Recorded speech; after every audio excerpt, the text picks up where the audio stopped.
ya, supaya orang itu jangan dicatat lagi sebagai pemilihan pemilu ya, untuk waris segala macam lah itu. Oke, berarti kepala daerah dan DPRD adalah orang yang dipilih rakyat untuk menjalankan otonomi daerah. Otonomi daerah adalah hak daerah untuk ngatur dan ngurus dirinya. Atur ngurus apa? Urusan pemerintahan. Apa contohnya? Pendidikan, kesehatan, infrastruktur, dan seterusnya. Dan juga kabupaten kota. Oke. Nah, karena kewenangan presiden yang diotonomikan ke daerah, maka presiden harus yakin bahwa urusan itu akan dilaksanakan oleh daerah. Nah, itu presiden harus yakin. Ya, untuk itu maka ada pengawasan. Ya, siapa yang membantu presiden ngawasin? Maka presiden dibantu oleh menteri. Menteri mana yang ngawasin? Menteri Dalam Negeri, pengawasan umum. Ya, nah kalau ada urusan kesehatan dikasihkan, maka Menteri Kesehatan urusan teknis. Ya, yang diawasin siapa? Oleh pusat langsung provinsi. Ya, karena 34 jumlahnya dekat, gampang, manageable, bisa dibilang. Nah, ketika kabupaten kota bingung, siapa yang harus yang ngawasin? Harusnya pusat juga yang ngawasin, ya. Tapi kabupaten kota terlalu banyak, Indonesia seluas Eropa Barat, maka ditugaskanlah gubernur sebagai wakil pemerintah pusat. Maka gubernur mewakili presiden, ya wakil pemerintah pusat presiden, ya, untuk membina, mengawasi, monitoring, evaluasi, supervisi, fasilitasi kepada kabupaten kota agar bisa menjalankan otonominya. Ya, urusan pemerintah yang jadi kewenangannya. Begitulah kira-kira. Gubernur, wakil pusat, Binwas. Kalau provinsi yang lebih luas langsung pusat. Siapa pusat? Kementerian Dalam Negeri. Ya, Kementerian Dalam Negeri sepanjang yang sifatnya umum, ya, nyangkut otonomi daerah. Tapi yang menyangkut teknis, pendidikan ya Kementerian Pendidikan, kesehatan ya Kementerian Kesehatan, kehutanannya Kementerian Kehutanan. Nah, ini yang awasin. Tapi kalau ke daerah, kabupaten kota, gubernurlah suruh wakili pusat, Maka itu sebabnya kenapa ketika pelantikan gubernur dilakukan di istana, maka presiden mengatakan di tangan kanan saya adalah kementerian-kementerian yang membantu saya, di tangan kiri saya adalah gubernur sebagai wakil pusat di daerah. Gitu. Oke, jadi gubernur lah yang kemudian melakukan pengawasan umum dan pengawasan teknis kepada kabupaten kota. Gubernur melakukan pengawasan umum dan pengawasan teknis kepada kabupaten kota, agar kabupaten kota bisa menjalankan otonomi urusan pemerintahan yang menjadi kewenangannya secara efektif, efisien, dan akuntabel. Inilah mekanismenya, ya, sistemnya. Oke. Jadi dari sini saya tunjukkan yang gampang dulu. Saya ada gambarnya sini, ya. Ini saya tunjukkan gambarnya sini ada.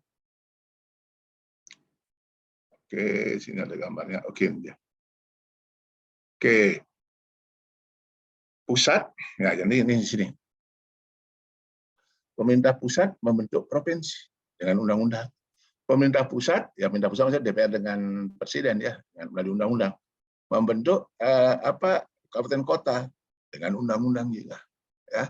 Nah, pusat membentuk provinsi, dikasihlah urusan. Kalau pendidikan dikasihlah ngurus SLTA. Anda urus SLTA, contohnya. Pusat membentuk kabupaten kota, dikasihlah kewenangan urus PAUD, SD, SLTP. Nah, ketika pusat maka provinsi ngurus SLTA, kabupaten kota mengurus SD, SLTP. Pertanyaannya, apakah ngurus SD, SLTP derajatnya lebih rendah daripada ngurus SLTA? Tidak ada. Ya, artinya substansinya apakah ini kalau ngurus kabupaten ngurus SD, SLTP lebih rendah dibandingkan ngurus SLTA? Enggak. Maka itulah sebutkan otonomi tidak bertingkat, ya, bahwa otonomi provinsi tidak membawahi otonomi kabupaten sebagai daerah otonom karena masing-masing punya urusan. Saya ambil contoh kesehatan. Kesehatan, ya, ini ngurus Puskesmas, rumah sakit C, rumah sakit D. Provinsi, rumah sakit B. Pusat, rumah sakit A. Oke. Apakah ngurus rumah sakit C dan D dan Puskesmas lebih bawah daripada ngurus rumah sakit B? Tidak ada. Itu namanya otonomi tidak hierarki. Tidak ada hierarki antara otonomi provinsi dan kabupaten kota, ya. Tapi ada hierarki antara pemerintah pusat dengan daerah. pusat membentuk provinsi, ya kalau provinsi nggak bisa, dibentuk bisa, maka pusat juga bisa menghapus provinsi dengan penggabungan. Pusat membentuk kabupaten kota, pusat juga bisa menghapus kabupaten kota. Berarti hubungan pusat dengan daerah ini hierarki. Karena bisa membentuk, bisa menghapus. Ya, bisa membentuk, bisa menghapus. Tapi antara provinsi sebagai daerah otonom dan kabupaten kota sebagai otonom tidak hierarki. Oke. Hierarkinya di mana sekarang? Oke. Kabupaten dan kota ngurus SD, SLTP. Ya, provinsi ngurus SLTA. Berarti orang tamat SD masuk SLTP, masih kewenangan kabupaten kota. Tapi ketika masuk SLTA, jadi kewenangan provinsi. Nah, berarti ada hubungan interrelasi dan interdependensi antara keterkaitan antara kabupaten kota yang ngurus SD SLTP dengan provinsi yang ngurus SLTA. Siapa yang ngatur? Kembali tanggung jawab akhir di pusat. Maka pusat melalui Menteri Pendidikan, ya setelah Undang-Undang Pendidikan dibuat, maka Menteri Pendidikan akan membuat PP atau Perpres atau Permen, ya, yang mengatur bagaimana hubungan provinsi dengan kabupaten kota, ya, dalam bidang pendidikan. Jadi itu yang namakan tata cara pengaturan itu dituangkan dalam bentuk norma standar prosedur kriteria. Itulah namanya NSPK, ya. NSPK itu mengatur bagaimana hubungan kabupaten kota dengan provinsi, bagaimana hubungan provinsi dengan pusat, bagaimana kabupaten kota dengan pusat, bagaimana hubungan kabupaten kota dengan provinsi. Nah, ini diaturlah dalam NSPK, norma standar. Ya mungkin standar guru bagaimana, standar kurikulum gimana, standar sekolah gimana, SPM, standar pelayanan minimal gimana. Itu yang ngatur Kementerian Pendidikan di pusat. Oke. Maka hubungan pusat dan daerah tergantung dan subordinasi. Artinya hierarki hubungannya pusat dan daerah. Tapi hubungan provinsi dan kabupaten kota tidak hierarki, tapi ada hubungan interrelasi dan interdependensi. Oke, sekarang hierarkinya di mana? Pusat ketika membentuk provinsi, maka pusat melakukan pembinaan pengawasan. Nah, tanggung jawab akhir di pusat, maka pusat melakukan pembinaan pengawasan pada provinsi. Pusat membentuk kabupaten kota, maka pusat melakukan pengawasan dan pembinaan dan pengawasan kepada kabupaten kota. Mampukah orang pusat membina provinsi? Mampu, karena jumlahnya 34. Hari ini saya ditugaskan, coba Anda ke Papua. Saya Jakarta, dari Cengkareng naik pesawat saya ke Papua. Ya, saya udah bisa langsung awasi, membina mengawasi. Saat di Papua saya ke Ambon bisa 1 hari. Dari Ambon saya disuruh dari habis itu saya suruh ke Banda Aceh bisa 1 hari selesai. Karena komunikasi bagus. Tapi ketika saya di pusat disuruh ngawasi kabupaten kota, ambil contoh ekstrim, Maluku Tenggara Barat, ya MTB, ya Maluku Tenggara Barat, itu di Saumulaki ibu kotanya. Saumulaki, saya disuruh ke Saumulaki. Maka dari Jakarta saya ke Makassar, Makassar ke Ambon, Ambon ke Tual. Tahu-tahu di Tual nggak ada, saya dari Langgur Tual ya, tidak ada pesawat ke Saumulaki. Naik kapal saya, naik perahu, karena ombaknya laut Banda besar, saya bisa hilang. Maka tidak efisien dan tidak efektif apabila pusat langsung binwas kabupaten kota. Nah, kalau nggak efektif, maka bagaimana rekayasanya? Maka kita tugaskan gubernur sebagai wakil pusat. Jadi gubernur akan jual function dia. Dia sebagai pemimpin daerah otonom provinsi dan dia juga sebagai wakil pusat di daerah. Jadilah gini, gubernur wakil pusat di daerah. Jadi maka ketika ngawasin Saumulaki, pemerintah pusat, ya ini Menteri Pendidikan akan minta bantuan gubernur. Gubernur wakil saya, wakil pusat kan wakilnya presiden dan menteri-menteri. Wakil pusat di daerah, wakil saya di bidang pendidikan, coba Anda datang ke Saumulaki, Maluku Tenggara Barat. Apa yang saya lakukan dari gubernur? Coba bina, ya, bina, awasi, supervisi, monitoring, evaluasi, fasilitasi kepada Saumulaki. Agar apa? Pemda Maluku Tenggara Barat dapat menjalankan urusan pendidikan secara optimal. Maka pelayanan pendidikan akan optimal karena gubernur yang melakukan binwas begini, ya. Maka ketika gubernur melakukan binwas, dia dibantu oleh sekretariat gubernur sebagai wakil, ya, ada sekretariat gubernur sebagai wakil pemerintah pusat, ya. Yang ketuanya adalah sekda, ex officio sekda sebagai ketuanya, ya, supaya tidak ada overlapping antara Gubernur, Sekda membantu gubernur sebagai kepala daerah otonom, dan Sekda membantu gubernur sebagai wakil pusat daerah supaya nggak overlapping. Nah, inilah mekanisme rekayasa pemerintahan yang kita lakukan. Ya, ini dasarnya dari gambar tadi yang pertama ini. Ya, gambar tadi yang pertama, ini yang tadi saya katakan yang pertama. Nah, inilah tadi Dewan Pusat dan Daerah. Oke, ini panjang sekali penjelasannya. Mari kita diskusikan. Oke. Gimana Irfan Wibowo? Jelas? Siapa? Nah, jelas nggak? Sementara jelas, Pak. Tapi mungkin Ya. saya izin bertanya, Pak. Oh, boleh. Ya, Banyak. mungkin kita sadari semua dalam sistem pemilihan kepala daerah secara langsung. Ya. Ada ego, terutama ego-ego pemerintahan kepala daerah. Ya. Ya, ibaratnya mungkin istilahnya mereka seperti raja-raja kecil. Ya. Siap. Tentunya ini kan berdampak dalam pengawasan di mana mungkin kepala daerah tingkat kabupaten atau kota mungkin mereka tidak merasa perlu terlalu bertanggung jawab terhadap gubernur. Ya. Dan mungkin juga gubernur juga demikian kepada Ya. pemerintah pusat. Karena mereka merasa dipilih secara langsung. Ya. Tentunya ini berbeda dengan dulu pas zaman Orde Baru di mana mereka istilahnya ditunjuk oleh pemerintah pusat. Nah, sebenarnya ini kan tidak akan jadi masalah, Pak. Kalau misalnya kita sebagai pejabat publik, kepala daerah mengetahui tugas dan fungsi kita. Ya. Tapi kan ya itulah mungkin kedewasaan yang belum ada kedewasaan atau mungkin ya misalnya ya dia kapasitas pejabat publik kita yang belum sampai ke tahap itu. Mungkin itu Pak pendapat kami. Oke, saya komentarin Irfan. Jadi gini ceritanya. Kenapa dulu jalan, kenapa sekarang tidak? Oke. Dulu juga kepala daerah dipilih juga oleh DPRD, bukan oleh rakyat DPRD. Cuman diajukan 3 karena dulu orang kepala daerah itu dual function, berdifungsi dia, berdua, mempunyai fungsi 2. Dia sebagai kepala daerah otonom dan sebagai wakil pusat di daerah. Kita lihat punya gubernur. Dulu namanya gubernur kepala daerah tingkat 1. Kepala daerah tingkat 1 adalah refleksi dia sebagai kepala daerah otonom, gubernurnya adalah refleksi sebagai wakil pusat daerah. Demikian juga bupati wali kota.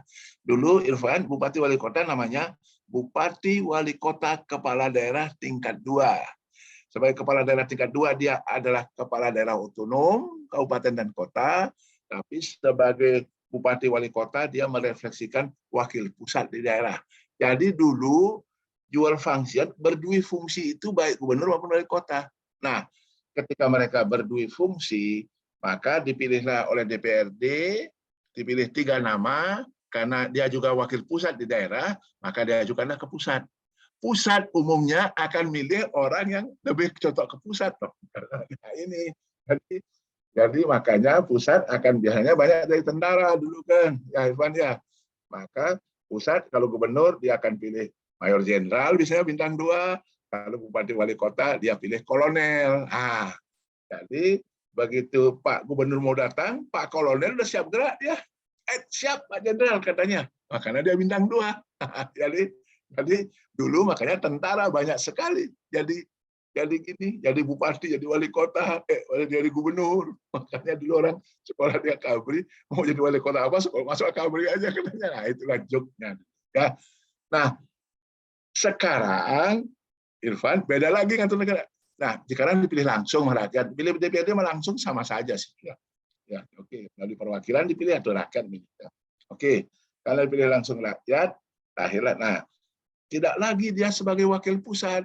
Ya, bupati wali kota bukan lagi wakil pusat, dia orang ya itu aja, kepala daerah otonom saja dia. Nah, karena dia kepala daerah otonom saja, dia merasa lebih tanggung jawab kepada rakyatnya. Oke. Terus gimana cara ngatasinya? Maka di undang-undang kita katakan tanggung jawab akhir di presiden, maka presiden ngatur-ngatur daerah. Ya, ketika ngatur daerah, diawasilah daerah. Nah, cuman yang ngawasi siapa? Nah, kita suruh masih gaya masa lalu. Gubernur yang mayor jenderal tadi, yang bintang 2, kita suruh juga yang sekarang bukan bintang 2 dia, padahal dari parpol dia sekarang gubernurnya. Jadi bupatinya bisa dari PKS, gubernurnya dari PDIP. Walah, ini repot jadi urusannya. Ya. Padahal gubernur dikasih mandat oleh undang-undang. Anda wakil pusat, Anda bisa membina mengawasi bupati wali kota. Ya, kan tanggung jawab akhir ada di pusat. Anda mewakili saya, kata Presiden. Yang dituangkan dalam undang-undang. Tapi kenapa tidak efektif? Kan gitu pertanyaannya. Karena ternyata ketika ini terkait dengan pemilihan langsung. Ketika dipilih, karena gubernur juga dipilih langsung. Kalau Anda, Irfan, jadi gubernur, keras sama saya, nanti saya kempesin Anda ketika pilkada. Nah, gitu juga jadinya. Kecuali Irfan ditunjuk langsung oleh pemerintah pusat. Ditunjuk langsung aja, bukan dipilih rakyat. Tapi karena Irfan juga dipilih rakyat, dan sekaligus juga mewakili orang pusat, maka dipilih rakyatnya lebih kuat. Karena Irfan takut. Kalau saya galak sama bupati, nanti bupati gerakan rakyatnya tidak milih saya. Ke sana larinya. Oke? Nah, walaupun sama, kondisi politiknya udah berbeda. Ya, kalau dulu kan monolitik. Partainya 3. Ya, Golkar, yang katanya bukan partai politik. Dulu kan golongan karya bukan partai politik. Ada P3, ada PDI. Yang kuasa Golkar. Nah, monolitik kan dulu. Ya, penguasa tunggal Golkarnya itu secara politik. Maka bisa dia ngatur semuanya itu, ya. Tapi sekarang kan enggak, banyak sekali 9 partai politik masuk ke parlemen, membuat undang-undang yang sangat independen. Tidak ada satu parpol mengkooptasi parpol yang lain, semuanya sama. Nah, ini yang menyebabkan kesulitan. Jadi sebaiknya kalau kayak begitu, gubernur sebagai wakil pusat nggak bisa lagi kecuali urusan seremonial. Seremonial itu apa? Contohnya, melantik bupati wali kota bisa dialah. Melantik DPRD kabupaten kota bisa ya. Tapi jangan disuruh dia untuk ngawasi kabupaten kota, karena bupati wali kota akan lebih takut ya kepada pemilihnya dibandingkan pada gubernur. Gubernur nggak bisa keras, karena gubernur kalau keras dikempesin jadi pilkada gubernur. Oke, jadi memang dunia berubah, tapi otak kita nggak berubah, masih pakai masa lalu. Nah, kan Bapak buat undang-undangnya, memang saya yang buat undang-undangnya. Tapi pada waktu buat undang-undang itu, masih mindset kita masih gaya Orde Baru sepenuhnya, masih belum sepenuhnya kita. Saya udah bilang, kalau urusan kesehatan, udah Kementerian Kesehatan yang ngawasin langsung. Taruh aja udah, kalau di provinsi bisa langsung di Jakarta, tapi kalau kabupaten kota, taruhlah perwakilan, buatlah kantor, banyak di Maluku, kantor kesehatan, ya kantor Kementerian Kesehatan. Tugasnya apa? Ngawasin provinsi, di bidang kesehatan rumah sakit B, ngawasin banyak saum laki, rumah sakit C, D, dan Puskesmas. Ya taruh aja orang sana. Tapi karena suasana kebatinan pada itu anti Kanwil dan Kadep, anti. Asal orang pusat ditaruh, wah ini desentralisasi. Jangan katanya. Maka gubernur tetap dipertahankan wakil pusat. Padahal suasana politik udah berubah jauh sekali sekarang. Nah, inilah yang menjadi sulit Irfan, kenapa nggak jalan itu ya, itulah ceritanya ya. Kalau dulu kan you jadi bupati, saya gubernur, jauh-jauh sudah siapa? Nah, karena you kolonel, aku jenderal, you takut duluan. Oke, ada komen atau ada yang nggak setuju silakan aja. Ada lagi yang lainnya? Izin Pak, bertanya Pak. Ya, Suanda, silakan Suanda. Nah, izin Pak, mungkin kami nanyakan mungkin secara umum Pak, masalah tentang konsep pemerintah daerah Pak. Ya. Mungkin sekarang lagi hangat-hangatnya ini Pak, ada wacana Menteri Kepala Bappenas yang sedang main ke PLT Gubernur Jakarta kalau tidak salah. Seusai Jakarta tidak lagi menjadi ibu kota, informasinya tidak ada lagi wali kota dan bupati ya Pak. Ya. Nah, mungkin mohon pencerahan sebagaimana sih wacana itu tersebut. Jangan-jangan setelah Jakarta mungkin provinsi lain juga, mungkin intinya seperti apa sih Pak? Mohon pencerahan, terima kasih Pak. Jadi Suanda, kalau kita mau ngerubah sesuatu, lihat konstitusi, karena konstitusi hukum dasar itu ya. Jadi hukum dasar yang ngatur undang-undang bawahnya, konstitusi. Pasal 18 konstitusi mengatakan pemerintah daerah, NKRI dibagi atas provinsi, provinsi dibagi atas kabupaten kota, masing-masing mempunyai pemerintahan daerah yang diatur dengan undang-undang. Nah, berarti tetap itu. Nah, kok Jakarta dia kok administratif, kok dia cuman provinsi aja otonominya? Ada pasal 18B. daerah pemerintah negara ya mengakui daerah-daerah yang sifatnya khusus dan istimewa. Nah, karena DKI itu adalah ibu kota negara, dia mendapat status khusus ibu kota negara. Di ibu kota negara, maka otonominya satu tingkat saja. Nah, sekarang jadi masalah adalah ketika DKI bukan ibu kota lagi, kan IKN jadi ibu kotanya, Nusantara, kota Nusantara di Kaltim itu. Jadi ibu kota. Terus gimana? Oh, karena ini yang lagi dicari, lagi sekarang lagi dibahas terus-terusan. Bagaimana justifikasi untuk tetap DKI satu tingkat otonominya, tidak 2 tingkat. Ya, nah ini lagi dicari justifikasi, lagi pikirkan apakah karena dia pusat kota besar ya, metropolitan atau megapolitan yang memerlukan efektivitas dan efisiensi dalam penyelenggaraan daerah, maka dia menjabat status khusus. Apakah dia karena sebagai pusat keuangan negara, pusat perdagangan negara, atau apa? Ini yang lagi dibicarakan Suanda tentang bagaimana bentuk DKI pasca ini berhenti menjadi ibu kota negara. Tapi daerah lain nggak bisa karena konstitusi sudah mengatur demikian. Kecuali konstitusinya dirubah baru bisa. Itu Suanda, jelas. Siap, jelas Pak. Terima kasih Pak pencerahannya Pak. Oke. Ada lagi? Kalau nggak ada, oke, saya lanjut ke sekian lagi. Oke. Saya gedekan. Oke. Oke, jadi kita masuk sekarang ke inilah anatominya ya. Jadi ini urusan pemerintahan. Jadi otonominya luas sekali. Jadi urusan pemerintahan, urusan dari ngurus lahir sampai mati. Ada yang absolut tidak bisa dikasihkan ke daerah. Karena kalau dikasihkan daerah, bubar negara, tentara. Jangan daerah kasih tentara. Nggak dikasih tentara jadi ribut dulu, pakai kasih tentara dia. 2, polisi. Ya, di banyak negara, polisi otonomi. Dulu Indonesia, karena polisinya pegang bedil, takut diotonomikan. Nanti polisinya dijadikan alat oleh daerah. Nah, itu dulu.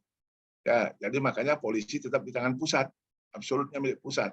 Ya, dari desa sampai ke Jakarta. Ya, moneter, Kementerian Keuangan, makanya masih ada Kanwil, pajak, masih ada itu. Ya, kantor-kantor yang keuangan ya masih bea cukai itu kan masih ada kantor-kantornya di daerah.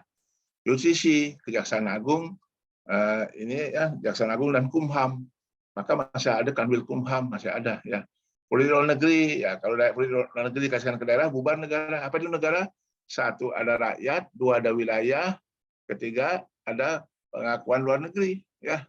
Jadi ada rakyat, ada wilayah, pengakuan luar negeri, ya. Kalau daerah dikasih polisi luar negeri, daerah membuat perwakilan di Malaysia, Kuala Lumpur, dari Tokyo ke New York ada kantor PBB. Yang melamar jadi anggota PBB, bubar negara ini. Maka polisi luar negeri universal, dimanapun tidak akan pernah dia. Dan agama, kenapa agama tidak? Takut setiap daerah menerapkan syariat agamanya masing-masing, bubar pula negara. Inilah kesepakatan pasca reformasi. Pada waktu kita nyusun undang-undang, inilah kesepakatannya. Di luar ini semuanya bisa diotonomikan, semuanya bisa diotonomikan. Maka namanya urusan konkuren. Konkuren, kenapa namanya urusan konkuren? Bersama, concur, ya, share, gitu ya. Kenapa? Karena tanggung jawab akhir ada di presiden, ya di pusat. Presiden memegang pemerintah pusat. Kan? Seluas apapun otonomi yang diberikan daerah, tanggung jawab akhir ada di pusat. Maka pusat paling sedikit membuat aturan mainnya. Norma, standar, prosedur, PP, Perpres, Permen, ya itu pusat membuat aturan. Provinsi masih juga kerja di urusan itu, kabupaten kota. Maka namanya ini kan overlap, ini sama-sama kerja, maka namanya konkuren, ya konkuren, ya urusan yang kerjakan bersama. Bersama dibagilah atas urusan pilihan, ya pilihan sebenarnya pengembangan sektor unggulan, ya dan urusan wajib yang terkait pelayanan dasar. Ya, ketika orang disuruh wajib, maka orang akan nanya berapa biayanya, Pak? Mana biayanya? Maka tanya biayanya berapa? Ya, maka harus ada standar.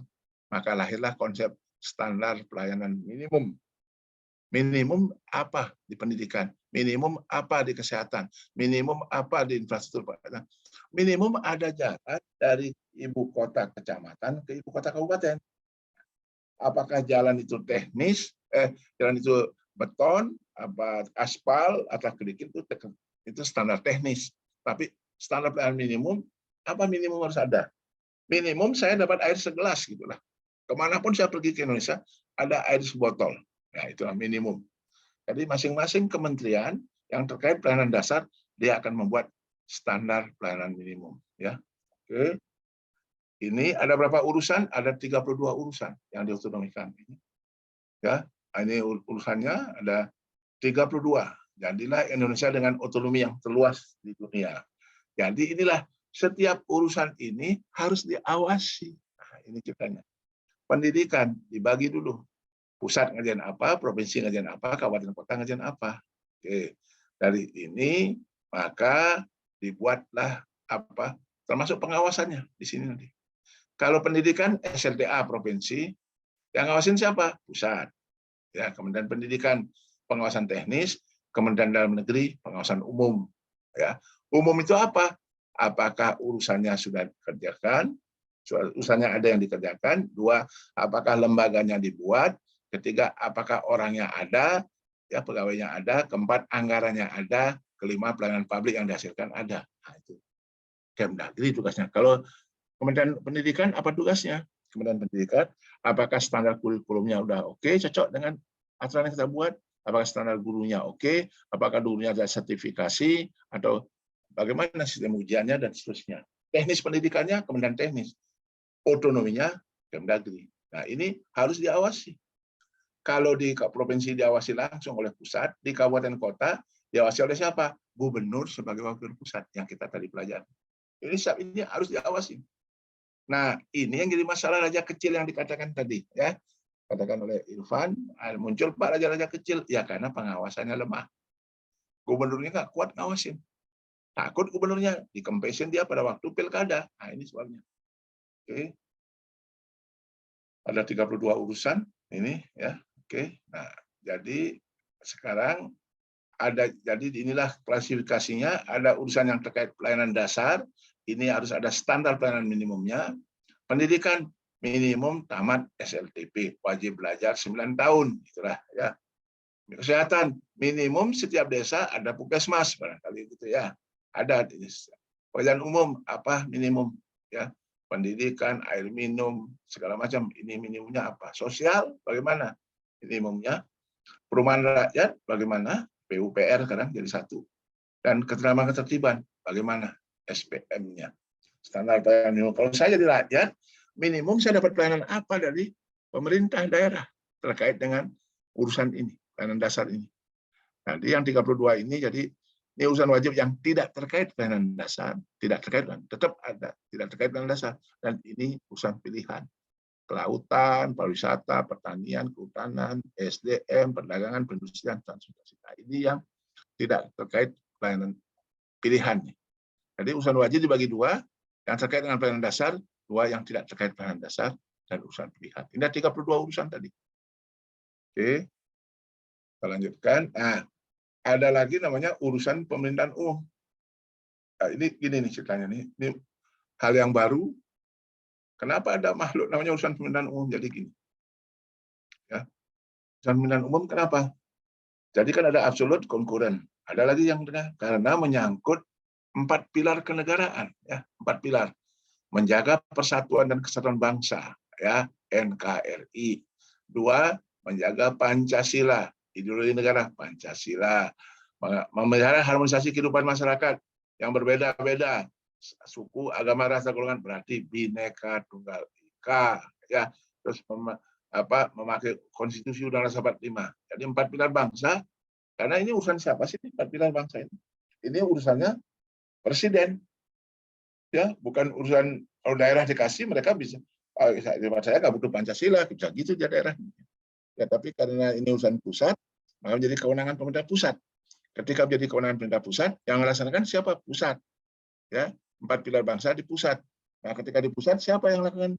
Kemendagri. Melalui mana? Ditjen Pemerintahan Umum, Polpum namanya, politik dan pemerintahan umum. Ya, oke. Ketika dia di daerah, siapa yang melaksanakan? Maka presiden melimpahkan kepada gubernur. Gubernur, Anda bertugas menjaga 4 pilar bangsa. Ketika dia ke kabupaten kota, maka presiden melimpahkan kepada bupati wali kota. Bupati wali kota, tolong jaga, pelihara 4 pilar bangsa, ya, negara, ya. Terus ketika di kecamatan, karena kecamatan itu kan ada perangkat daerahnya si bupati wali kota, ya. Jadi, maka bupati wali kota melimpahkan kepada camat. Camat, laksanakan ini 4 pilar bangsa. Oke, laksanakan. Terus ketika sampai di desa, bupati wali kota juga akan melimpahkan pada bupati wali kota kepada desa, lurah dan desa, kepala desa. Bapak lurah, Bapak Kades, ya, teroris banyak ada di desa, Anda harus lakukan ini. Ya, jaga 4 pilar bangsa ini. Itulah teorinya, itulah aturannya, itulah undang-undangnya, regulasinya. Walaupun dalam praktek sulit jalannya, ya. Karena ketika dia jadi wakil ketika pemilihan umum urusan pusat, berarti Kesbangpol harus jadi perangkat pusat dong di provinsi. Kesbangpol kabupaten kota harus jadi perangkat pusat. Tapi mereka tidak mau karena dunkinnya lebih banyak. Kecuali yang NTT mau jadi perangkat pusat, tapi kebagian besar nggak mau. Akhirnya tetap jadi perangkat daerah. Nah, itulah antara konsep dengan realitas itu kadang-kadang tidak nyambung, ya. Oke, inilah gininya. Oke, jadi ada 32 urusan, ya, baik yang absolut dan konkuren. Kalau absolut milik pusat semuanya, kalau konkuren dibagi. Jadi nanti itu yang harus di Binwas, diawasi. Nah, samping absolut dan konkuren ada juga urusan pemilihan umum yang nyangkut 4 pilar kebangsaan, ya, komitmen kebangsaan. 1, jaga NKRI, 2, jaga Pancasila, 3, UUD 45, 4, Bhinneka Tunggal Ika. Tugas siapa itu? Tugas pusat. Ketika ke daerah siapa melaksanakan? Ya, gubernur. Ya, tugaskan. Ketika ke kabupaten kota siapa yang melaksanakan? Dilimpahkan pada bupati wali kota. Ketika ke kecamatan oleh bupati wali kota dilimpahkan pada camat, dan ketika ke desa oleh bupati wali kota dilimpahkan ke desa. Maka inilah rekayasa pemerintahan secara keseluruhan dari urusan yang konkuren, absolut, terus kemudian urusan pemerintahan umum. Oke, segitu dulu. Ini yang harus diawasi semuanya. Oke, any question, please? Izin Pak. Ya, Noval. Gimana, Noval? Izin bertanya Pak, terkait apa perbedaan antara SPM dengan NSPK Pak? Nah, SPM dengan NSPK. Terus apakah NSPK itu bisa menggantikan SPM untuk mengatur yang berkaitan dengan pelayanan dasar? Lalu kedudukan di antara keduanya itu seperti apa Pak? Gitu. Terima kasih Pak. Jadi gini dulu ya. Nah sekarang panggilnya Pemda ya, Pemda Kabupaten lah ya. Noval, Bupati Noval, Anda urus pendidikan dasar, ya, SD, SMP. Ketika dikasih kewenangan itu, kan saya laksanakan. Gimana saya laksanakan? Gurunya standarnya kayak apa, terus targetnya kayak apa, lembaganya kayak apa, hubungannya dengan provinsi bagaimana. Itu kan tidak, baru kasih urus pendidikan dasar. Pendidikan dasar itu apa sih? PAUD, SD, SMP. Ya udah, lah. Bagaimana cara ngurusnya Pak? Kan gitu. Kalau nggak Bapak buat aturannya, saya ngurus suka-suka. Bupati Noval akan beda dengan Cecilia. Jadi cuma bupati kan suka-suka aja dia. Nah, maka tugas pusat membuat NSPK. NSPK-nya apa bentuknya? Kalau dia cuma satu isu saja, bagaimana standar guru? Cukup dengan permen saja.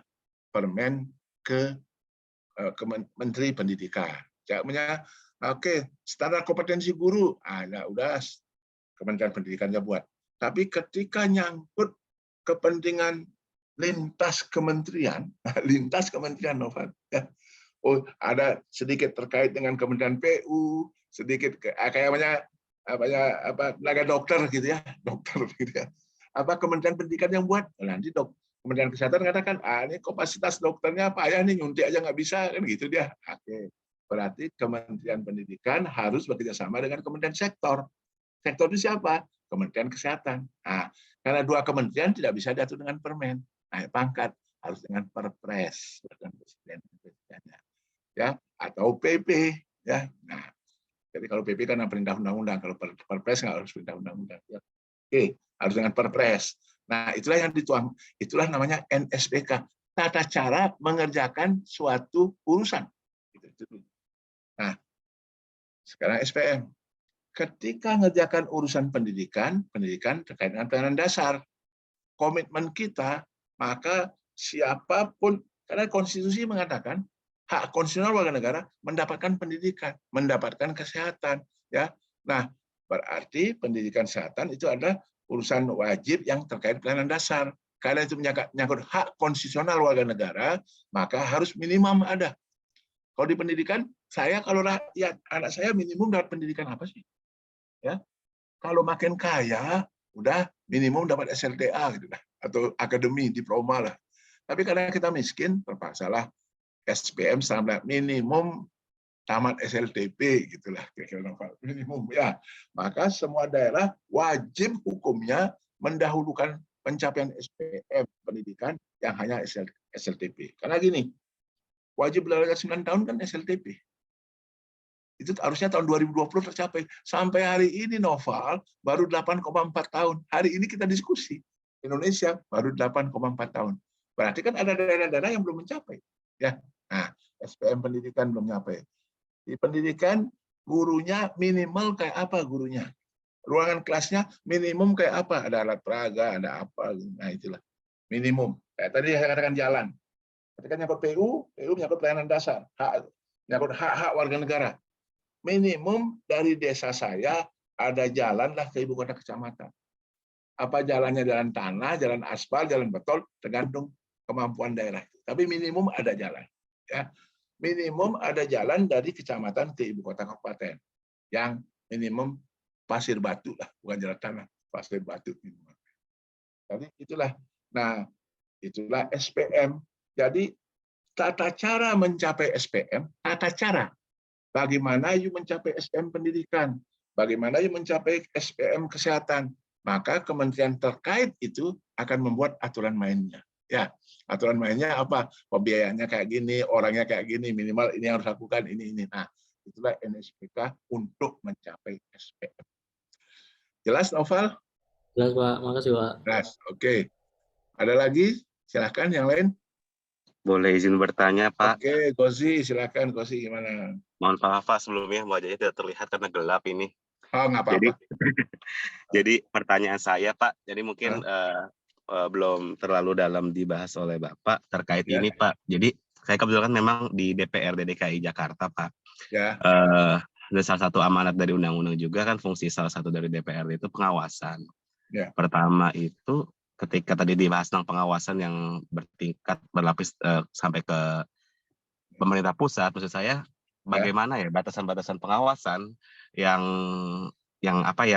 dilakukan oleh DPRD dengan pemerintah pusat itu satu. Terus yang kedua, DPRD sendiri itu kan sebenarnya bagian dari pemerintahan daerah yang seharusnya juga dilakukan pengawasan oleh pemerintah pusat. Tapi selama ini sepertinya itu saya belum pernah melihat ya Pak bagaimana kecuali dalam hal-hal BIMTEK itu yang dilakukan oleh Kemendagri, tapi selain itu kayak belum pernah ada hal-hal yang terkait pengawasan itu dari pemerintah pusat. Terus yang kedua, kalau saya lihat di sini dari pengawasan dari DPRD atau pengawasan dari pemerintah pusat pada DPRD? Dari pemerintah pusat kepada DPRD, Pak. Oke, ya,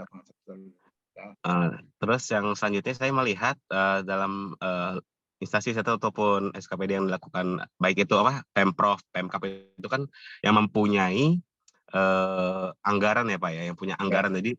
Jadi yang dilakukan pengawasan karena ketika memiliki kewenangan anggaran. Berbeda dengan DKI Jakarta yang wali kota itu kan dia nggak punya budgeting ya Pak. Itu seperti apa perbedaannya? Apakah sama saja atau tidak? Terus bagaimana kalau misalnya di level misalnya di daerah kabupaten atau ada desa-desa yang mendapatkan budget tersendiri itu Pak dari pemerintah pusat secara langsung dana desa itu apakah memiliki treatment yang berbeda dalam pengawasan atau sama seperti kelurahan-kelurahan misalnya di Jakarta yang tidak mendapatkan hal seperti itu? Mungkin itu aja Pak. Terima kasih. Oke, saya jawab satu-satu ya. Anda kerja DPRD DKI. Apa DPRD diawasi nggak? Kan gitu ya. Jadi tadi kita lihat denahnya ya, diagramnya, bagannya itu, bahwa Presiden, jadi ketika otonomi itu apa sih? Hak daerah untuk ngatur ngurus dirinya. Hak ngatur ngurus dirinya apa? Katakan ada pendidikan yang nggak masalah. Atur urus pendidikan. Karena ada DKI, Yang Anda atur SD, SLTP, SLTA. Oke, atur itu semua ya. Maka diaturlah dia. Yang ngawasi siapa? Pusat. Nah, ketika dikasih otonomi, atur ngurus pendidikan.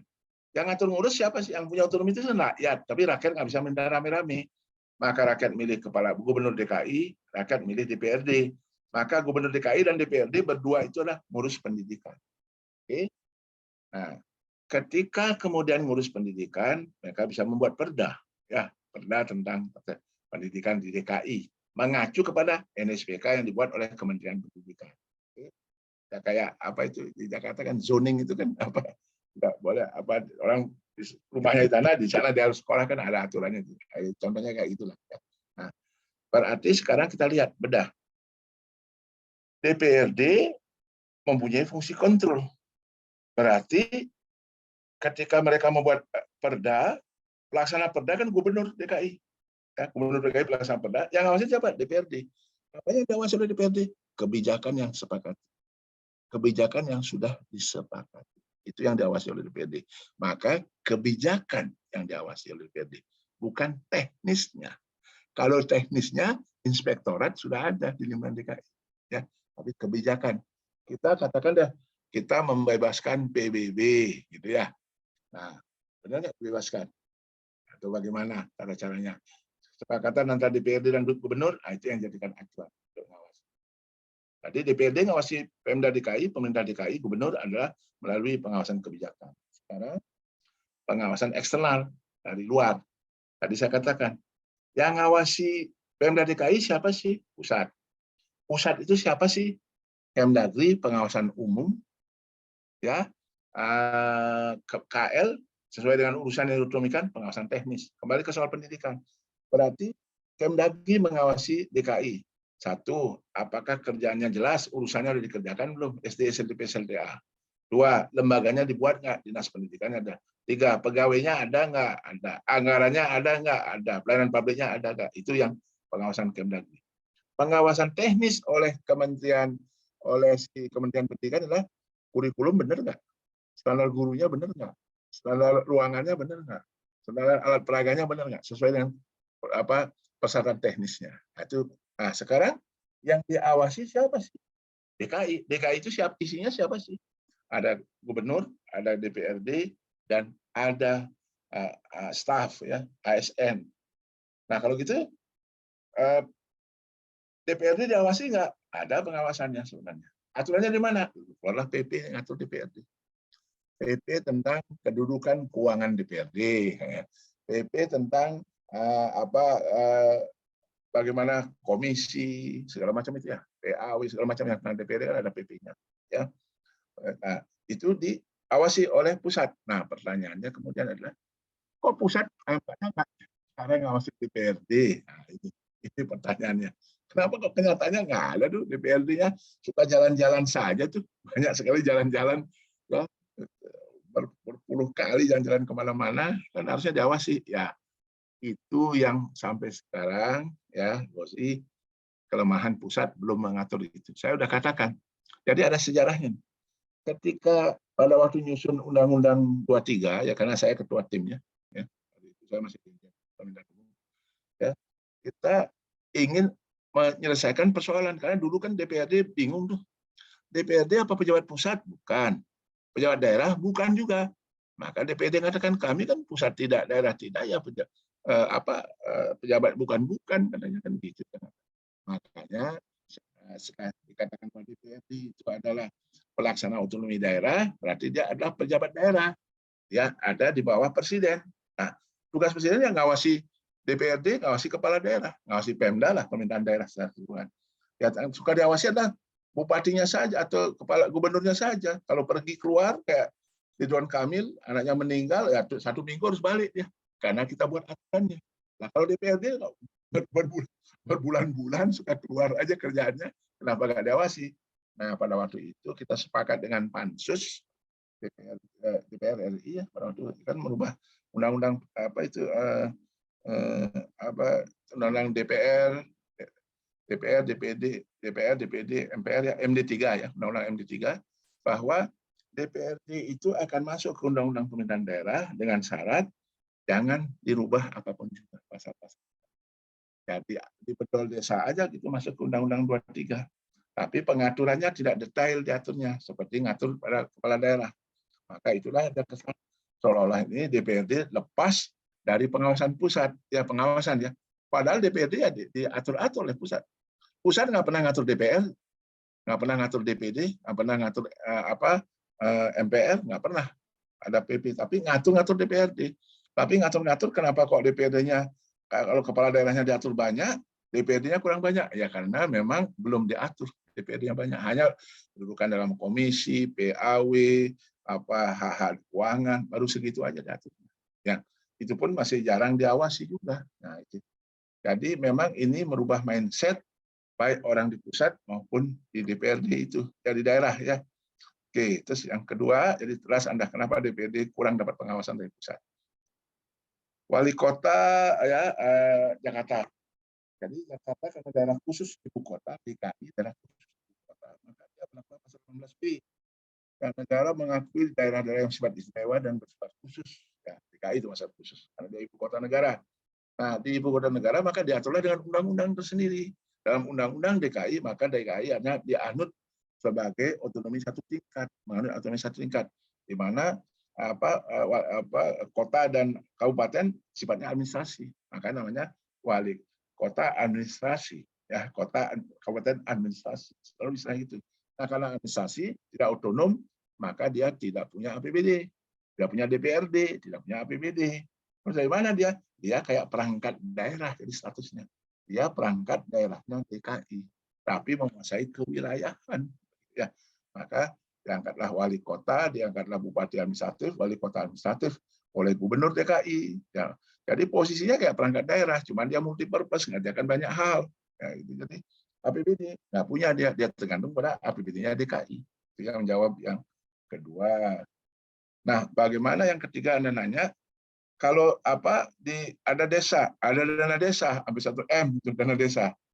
Nah, bagaimana kalau kelurahan dapat dana desa? Enggak, karena kelurahan itu dianggap administratif. Ya, kayak kelurahan DKI, kelurahan biar di Bandung pun administratif. Walaupun dia ada daerah otonom, ya bukan kelurahan yang otonom. Kalau kelurahan otonom ya dipilih kepala desanya, yang itu ada badan pemerintahan desanya. Ini tidak, dia sifatnya dia bagian dari perangkat daerah dari Kota Bandung gitulah atau DKI. Nah, karena administratif maka dia tidak dapat dana desa. Nah, jadi desa tidak di kelurahan tidak ada dana desa karena dia dianggap sebagai bagian dari perangkat daerah. Jadi dibiayai dengan APBD kabupaten kota. Begitu Mas Gozi. Ayo, oke. Siap Pak, terima kasih Pak. Terima kasih. Okay. Jelas Pak. Jelas ya. Terima kasih.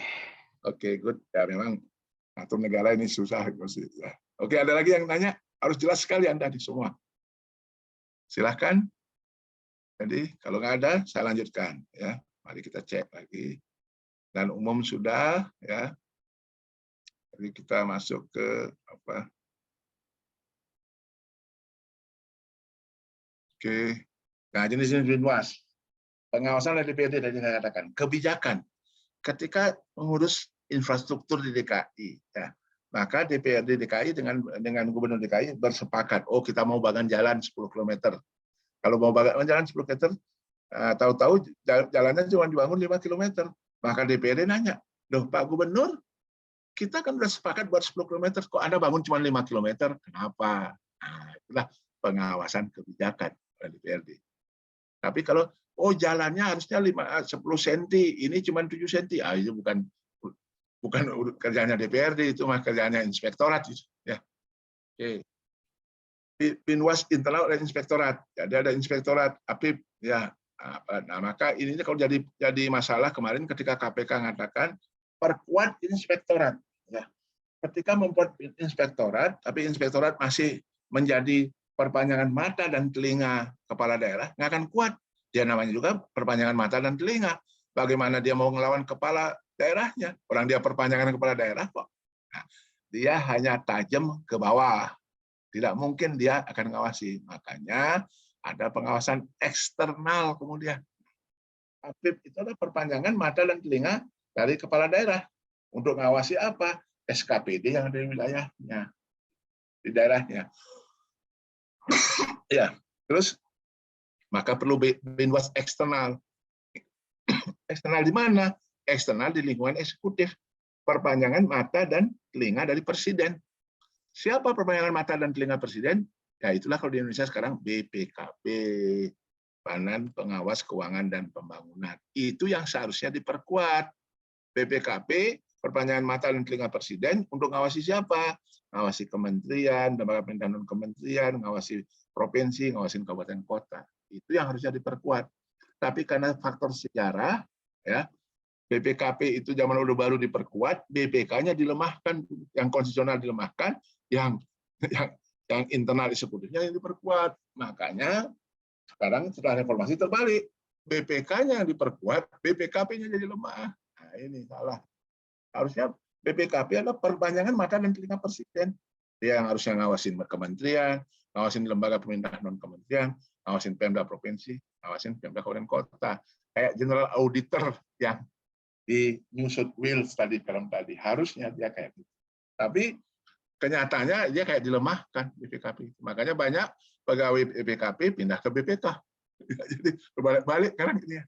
Nah, itulah pengawasan eksekutif, ya. Ada pengawasan internal oleh Pemda, Inspektorat Apip namanya, aparat pengawas internal pemerintah. Ada pengawasan DPRD yang sifatnya kebijakan, ada pengawasan eksternal tapi di lingkungan eksekutif yang namanya BPKP, baru ada pengawasan eksternal di luar eksekutif, ya, secara konstitusional, ya. Konstitusi ngatur, itulah BPK, dan Badan Pengawas Keuangan. Oke. Ada yang nanya?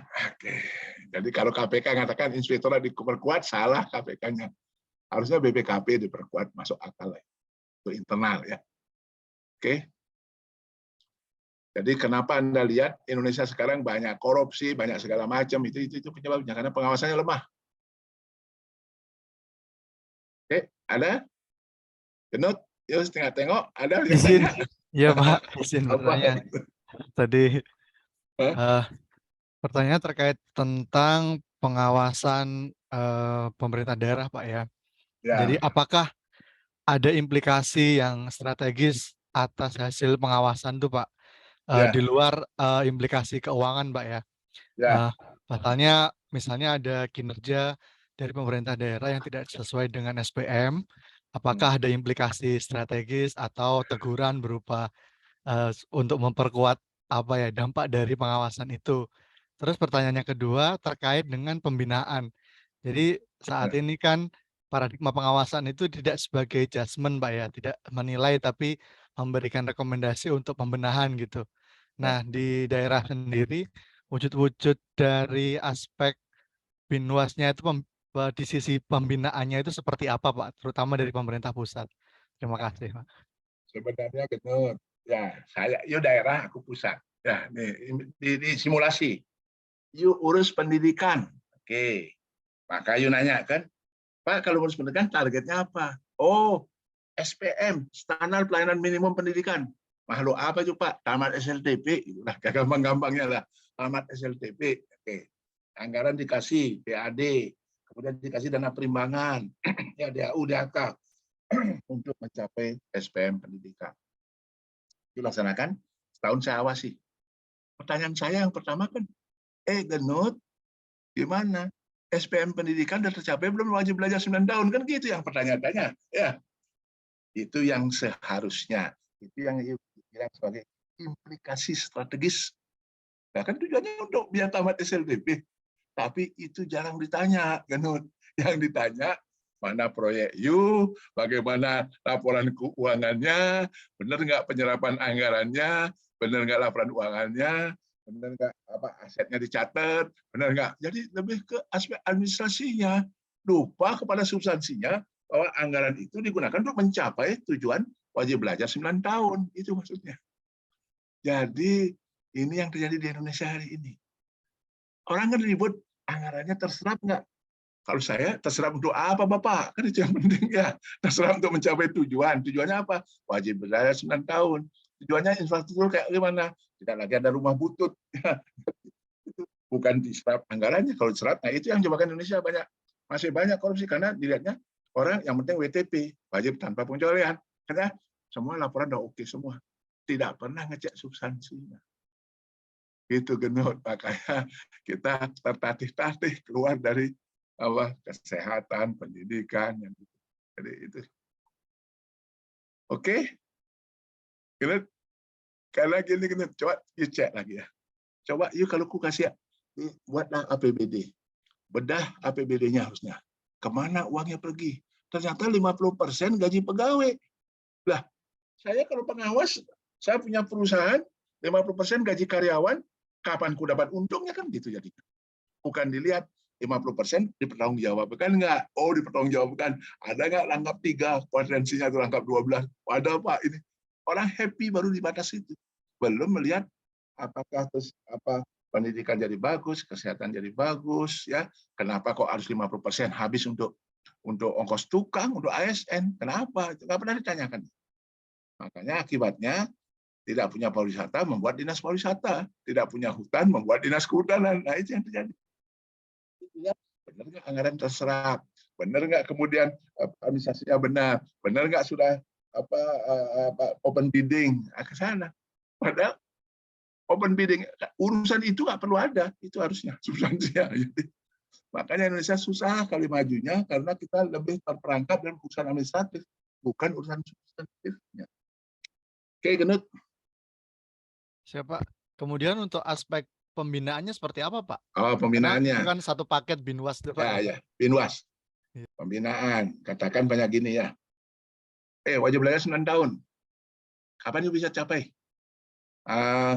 Ya Pak, kira-kira 2 tahun lagi. Setahun saya lihat, wah ini kayaknya Genut nggak bisa nyampe nih, Bupati Genut ini nggak bisa nyampe nih. Oke, ada apa sih persoalannya Genut? Kenapa juga? Kelihatannya ini kalau saya lihat gini nggak akan tercapai nih. Ya, apa persoalannya? Nah, Genut bisa ngelawan.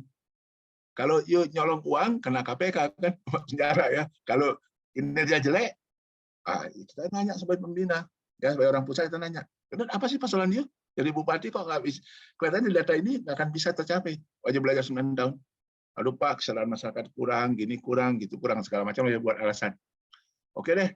Nah, jadi saya ngasih saran, ya ngajak Kementerian Pendidikan. Bagaimana mengangkat kesadaran masyarakat, lakukanlah ini sosialisasi segala macam. Itulah bentuk-bentuk pembinaan. Tapi ketika you bandel, saya kan dipilih rakyat Pak, apa urusan dengan Bapak Pak? Kan saya dapat mandat rakyat, saya nggak ada urusan dengan Bapak. Oke, saya peringatkan pertama. Genut harus gini lakukan gini. Bandel juga. Peringatan kedua. Masih bandel juga. Wah, jangan-jangan Genut ini bekas supir angkot jadi bupati nih. Jadi nggak ngerti dia. Oke, lakukanlah pembinaan khusus pemerintahan. Di sekolah kan sebulan 2 bulan gitu untuk paham pemerintahan. Jadi itu ada di undang-undang tapi nggak pernah dilaksanakan, itu aja.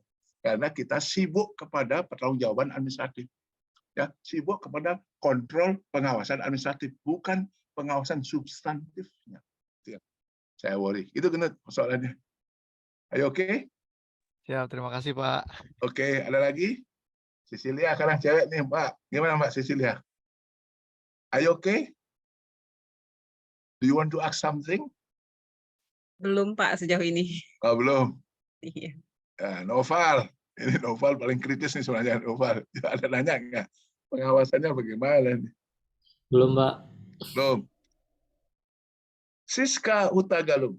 Gimana Mbak Siska? Selamat malam, Pak. Ya. Ya, terima kasih Pak. Penjelasannya boleh agak sedikit berbeda. Ya, silakan. Banyak juga boleh Pak Siska. Ya, memang masih dalam konteks pusat dan daerah Pak. Cuma memang bukan dalam konteks pengawasan tadi yang Bapak coba detailkan. Ya. Ada sedikit menyimpang sedikit, tapi relate Pak dari beberapa pengalaman gitu ya. Bagaimana kemudian pusat dalam hal ini Presiden tanda kutip mengkontrol daerah gitu ya Pak dalam konteks regulasi Pak. Saya melihat mengobservasi kecil-kecilan ada dinamika Pak mengenai misalnya ketika mendorong percepatan program-program prioritas presiden misalnya Pak ataupun program prioritas nasional, seringkali presiden itu menerbitkan peraturan presiden tertentu gitu ya Pak ya, misalnya PSN ataupun program prioritas terkait satu isu tertentu. Nah, namun Pak yang saya lihat Pak, sebenarnya kan dalam Perpres ini kan dimandatkan daerah untuk melakukan A, B, dan C, bahkan ada rencana aksinya gitu Pak.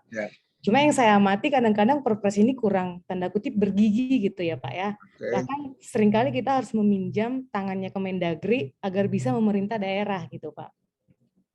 Nah, barangkali Pak Ahmad ada pandangan atau pencerahan mengenai ini Pak, ataukah kemudian tools yang harus dipakai presiden itu atau dalam konteks ini harus memakai tangan Kemendagri, atau sebenarnya baik kekuasaan atau yang tadi kan ada absolut dan ada satu lagi gitu Pak, yaitu tools apa yang bisa dipakai presiden Pak agar memang bisa langsung top down ataupun komando dari presiden langsung ke daerah bukan tanpa ya, mungkin bisa aturan Kemendagri bisa jadi pelengkap gitu Pak. Tapi saya lihat bukan jadi pelengkap Pak, justru jadi kebutuhan utama yang dibutuhkan daerah gitu Pak. Mungkin barangkali ada pencerahan Pak mengenai ini Pak. Terima kasih Pak. Oke, gini Mbak Siska, mari kita simulasi Mbak Siska ya. Anda Menteri Pendidikan, saya Kemdagri. Nah, kita punya, katakanlah Presiden punya, oke ini kita wajib belajar 9 tahun lah ini ya. Tahu-tahu daerah ya tidak bisa mencapai. Oke, maka Mbak Siska sebagai binwas teknis, saya binwas umum. Mari kita ke daerah ya, kita lihat kenapa dia tidak capai. Saya Kemdagri mengatakan, yuk kerjaannya udah ada nggak? Ada, pendidikan ada Pak. NSPK-nya ngerti nggak? Ngerti Pak. Laksanakan, ada kantornya, ada Pak Dinas Pendidikan. Sekolahnya ada Pak. Oke. Anggarannya ada Pak. Pelayanan publiknya ada Pak. Nah itu oke, udah jalan lah urusan pendidikan dari segi pelaksanaan urusan. Tapi Mbak Siska sebagai Menteri Pendidikan lihat, saya buat SPM ya, target nasional wajib belajar 9 tahun. Waduh Pak, ini baru tercapai 7 tahun, 8 tahun lah Pak. Ya 8,5 tahun. Ini setengah tahun belum. Nah, kenapa persoalannya? Standar gurunya oke nggak? Kurikulumnya oke nggak? Alat peraganya oke nggak? Nah, itu standar teknis, binwas teknis dari Mbak Siska. Oke, ketika nggak tercapai, katakan deh, wah pantas nggak tercapai karena anggarannya sedikit. Tidak, anggarannya 20%, tapi lebih banyak dipakai untuk diklat pegawai, bukan untuk pendidikan beneran.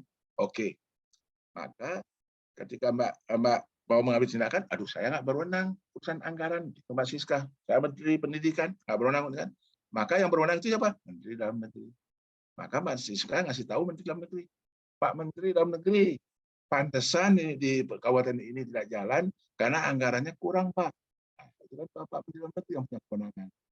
Maka ketika anggarannya itu di kabupaten kota, Menteri Dalam Negeri merintahkan pada gubernur terkait ya. Gubernur, ada kabupaten kota di sana yang kurang menganggarkan. Laporan yang kami dapat dari Kementerian Pendidikan kurang dianggarkan 20% katakan. Coba evaluasi APBD-nya, tahan. Kalau belum dianggarkan 20%, tahan. Itu perintah gubernur, perintah Menteri Dalam Negeri pada gubernur yang terkait. Oke. Nah, itulah cara sinergi kolaborasi antara Menteri Dalam Negeri dengan Menteri Pendidikan untuk menggulkan target pendidikan yang diminta oleh Presiden sesuai dengan visi misi Presiden, wajib belajar 9 tahun. Ya, itu yang targetnya. Oke. Masalahnya di mana kok nggak begitu? Satu, tidak ada koordinasi antara Kementerian Pendidikan dengan Kementerian Dalam Negeri. Nggak ada koordinasi, masing-masing sibuk. Menteri Pendidikan sibuk dengan urusannya, proyeknya. Menteri Dalam Negeri, karena nggak ada koordinasi, nggak ada laporan dari Menteri Pendidikan, ya bagaimana? Mau negur Bupati Wali Kota, negur Gubernur. Orang apa yang saya tegur katanya? Saya nggak ngerti kok teknis pendidikannya. Karena saya lihat urusan dikerjakan, lembaganya ada, gurunya ada, pelayanan publiknya ada. Yang ngecek kualitas pelayanan publik bagus mencapai wajib belajar 9 tahun kan Kementerian Pendidikan, bukan Kementerian Dalam Negeri. Nah, artinya Mbak Siska, koordinasi antara Menteri Teknis dengan Menteri Dalam Negeri belum jalan secara optimal. Karena Menteri Dalam Negeri adalah koordinator penyelenggaraan pemerintahan daerah. Menteri Teknis adalah yang misi otonomi daerah itu. Nah, ini yang nggak jalan, salah satunya ini yang nggak jalan. Kalau jalan, harusnya tidak ada raja kecil. Kalau jalan, harusnya target-target presiden itu tercapai. Ya, jadi itu yang nggak jalan, Mbak. Jadi Kementerian Sektor sibuk aja sendiri jalan ya dengan proyeknya, sibuk. Makanya anggaran di pusat itu besar-besar sekali, karena kerjaannya sedikit, anggarannya besar. Sibuk buat proyek lagi aja dia. Membuat BOS, bantuan operasional sekolah, BOK, bagian operasional kesehatan. Ya, padahal siapa yang harus bantu, mereka harus ngasih tahu. Oh, ini anggarannya kurang. Kalau anggaran kurang, maka Kemdagri ngecek. Ya Pak, emang APBD saya nggak ada. Oh, kalau gitu dia dikasih DAK, DAK, dan lain khusus. Bentuk DAK-nya apa? Ya, bantuan operasional sekolah lah, BOS. Nah, sekarang ya bagi rata bosnya. Semua dapat BOS, kaya miskin dapat BOS, kaya miskin dapat BOK. Nah, itu Mbak Siska. Artinya koordinasi tingkat pusat pun benar.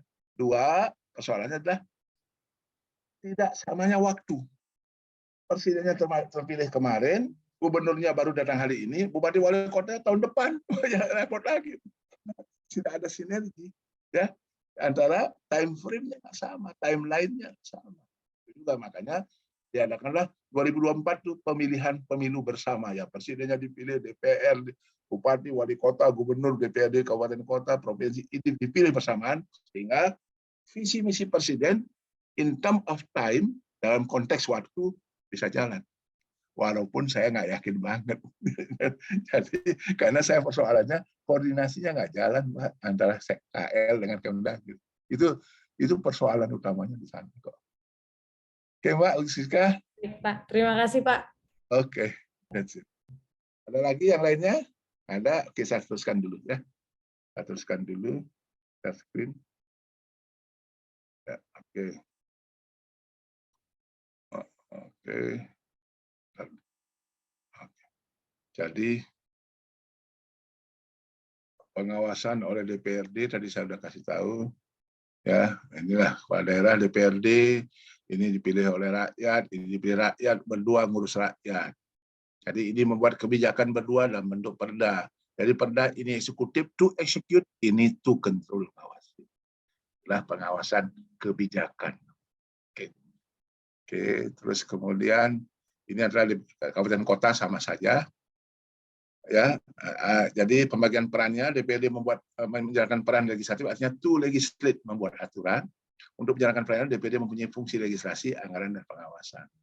Kepala daerah menjalankan fungsi eksekusi, makanya namanya eksekutif, ya, namanya to execute, ya. DPRD menjalankan fungsi pengawasan agar BPD laksanakan sebagaimana mestinya. DPRD dapat melakukan rapat kerja dan rapat dengan pendapat dengan pihak eksekutif untuk memantau pelaksanaan APBD dalam konteks menjalankan fungsi pengawasannya. Dalam hal terjadi penyimpangan kebijakan daerah, DPRD dapat melakukan hak interpelasi. Interpelasi tidak direken, maka menjadi hak angket.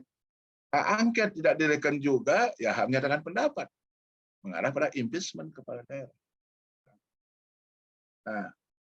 Nah, kalau tidak ada masalah, maka 3 bulan setelah berakhirnya tahun anggaran, kepala daerah menyampaikan LKPJ, laporan keterangan pertanggungjawaban kepada DPRD. Ya, filosofi dasar dari LKPJ adalah kewajiban. Kan kita sepakat, kita bangun jalan 10 km. Saya udah bangun 10 km, tidak ada pertanyaan dari DPRD, ya saya laporkan. Ini Bapak DPRD di bidang PU, kami sudah melakukan kesepakatan bersama membangun jalan 10 km. Udah kita bangun, dalam pelaksanaan ada masalah gini.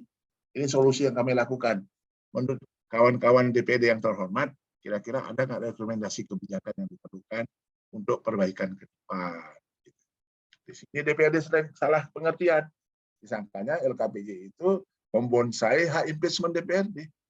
Maka selalu saya katakan, silakan kalau Anda mau impeach kepala daerah itu dari Januari sampai Desember. Kalau sampai Desember nggak ada persoalan, ya artinya hubungannya baik-baik saja. Tidak bisa dong impeachment akhir tahun anggaran. Nah, ini. Nggak lanjut. Nah, kecuali kepala daerah tidak menyampaikan LKPJ, maka DPRD bisa lapor ya ke Menteri Dalam Negeri atau ke gubernur, kalau DPRD kabupaten kota ke gubernur sebagai wakil pusat, atau kalau DPRD provinsi ke Menteri Dalam Negeri.